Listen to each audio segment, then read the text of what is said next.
Hello, ഇതെന്താന്ന് മനസ്സിലായോ? ഇതാണ് തഴുതാമ. ഉപ്പിച്ചീന ഹോസ്പിറ്റലിൽ കാണാൻ വേണ്ടി പോയപ്പോൾ അവിടുത്തെ പറമ്പ് നിറച്ചിതാ ഇത് പിടിച്ചെടുക്കുകയാണ്. നമുക്ക് വേണമെന്നുള്ളവർക്ക് അവിടെ നിന്ന് കയറി പറിച്ചൊക്കെ എടുക്കാം കേട്ടോ. ആയുർവേദ ഹോസ്പിറ്റലാണ്.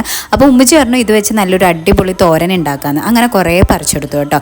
ഇനി ഇതിൻ്റെ ആയുർവേദ ഗുണങ്ങളൊക്കെ പറയുകയാണെങ്കിൽ പൊട്ടാസ്യം നൈട്രേറ്റ് കൂടുതലായിട്ടും അടങ്ങിയിരിക്കുന്ന ഒരു ഇലവർഗ്ഗം കേട്ടോ തഴുതാമ. അതുമാത്രമല്ല ആമവാദം, അതേപോലെ നമ്മുടെ ഈ പ്രാണികളൊക്കെ കടിച്ചുണ്ടായ വിഷമൊക്കെ മാറാനും നല്ല അടിപൊളി ഒരു സംഭവമാണ് തഴുതാമ എന്ന് പറയുന്നത്. അപ്പോൾ എന്തായാലും തോരൻ വെക്കാമെന്ന് കരുതി കുറച്ച് എണ്ണ ഒഴിച്ച് കടുകൊക്കെ പൊട്ടിച്ച് ചെറിയ ഉള്ളിയൊക്കെ ഒന്ന് വാട്ടി കുറച്ച് പച്ചമുളകൊക്കെ ചേർത്ത് തഴുതാമയും ഉപ്പും കൂടി ഇട്ടിട്ട് നല്ലോണം ഒന്ന് ഇളക്കി വെച്ചു, മൂടി വെച്ചു.